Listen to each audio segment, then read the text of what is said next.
नमस्कार मित्रांनो, SY help Marathi चॅनलमध्ये स्वागत आहे। मित्रांनो, तुम्हाला माहित आहे का, ही योजना सरकारने जाहीर केली आहे।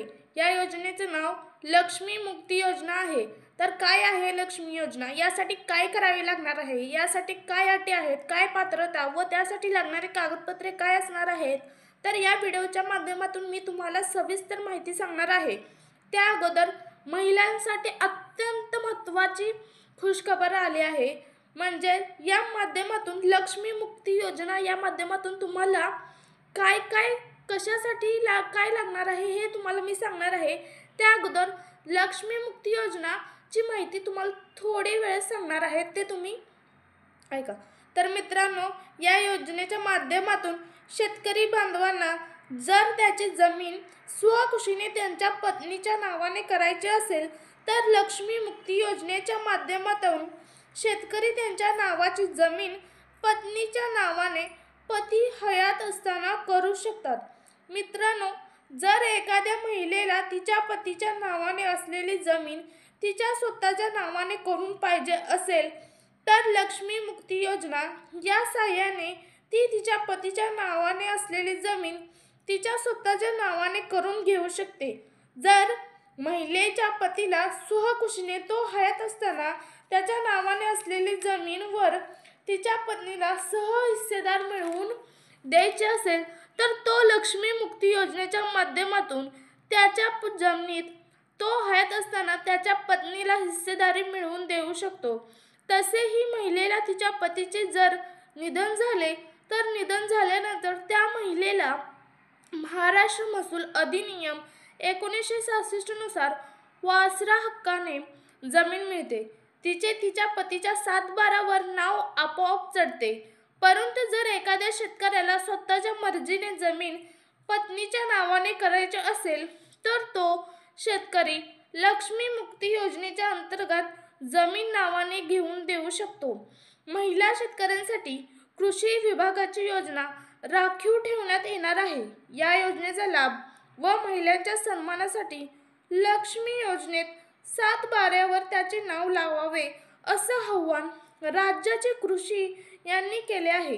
कृषी क्षेत्रात 20 वर्षांपूर्वी महिलांचे नगण्य असणारे प्रमाण वाढताना दिसत आहे।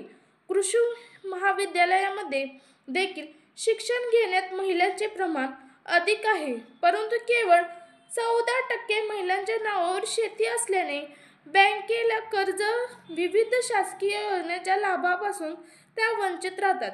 त्यामुळे प्रत्येक शेतकऱ्यांनी आपल्या घरातील महिलेचे नाव 7/12 वर लावावे।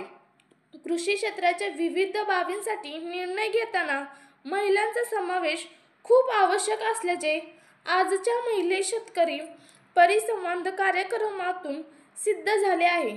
स्वतः निर्णय घेतल्यामुळे महिलांमध्ये आत्मविश्वास वाढून त्या शेतीमध्ये अधिक जोमाने काम करतात।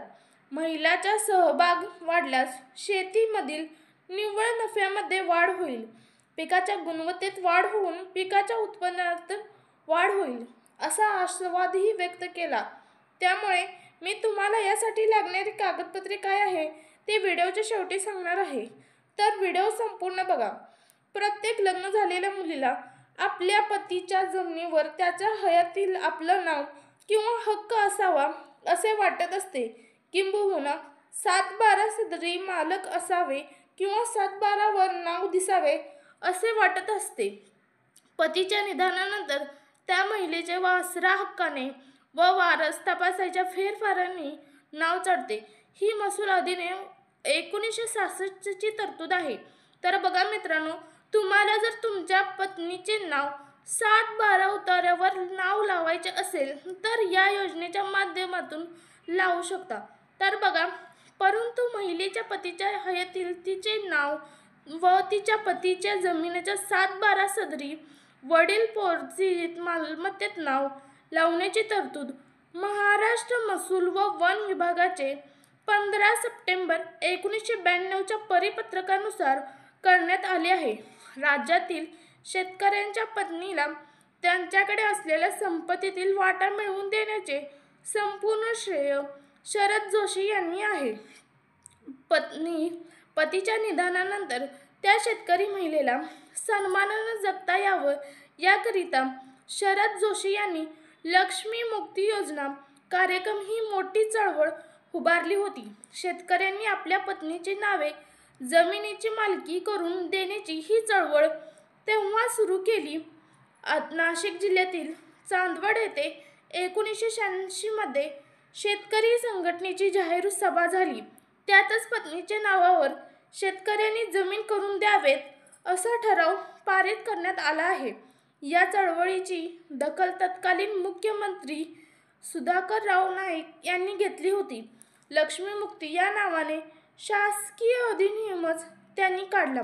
पत्नीची नावे जमीन करून देणाऱ्या शेतकऱ्यांसाठी या परिपत्रकाच्या आधारे तहसीलमध्ये किंवा तुमच्या गावातील ग्रामपंचायतमध्ये हा अर्ज करावा.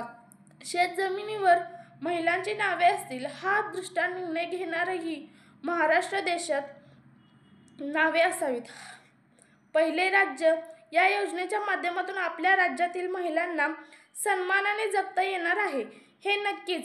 ही योजना महिलांसाठी फायदेशीर ठरणार आहे.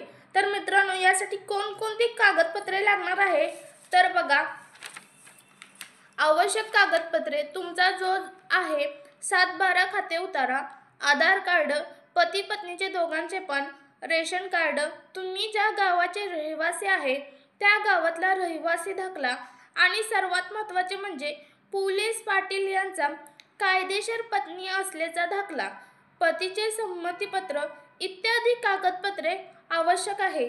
तर मित्रांनो, ही कागदपत्रे तुम्ही ग्राम महसूल अधिकारी म्हणजे तलाठी कार्यालय ग्रामपंचायत इथे देणे आवश्यक आहे. तर मित्रांनो, अशाच नवनवीन व्हिडिओ पाहण्यासाठी माझ्या चॅनलला सबस्क्राईब करून घ्या.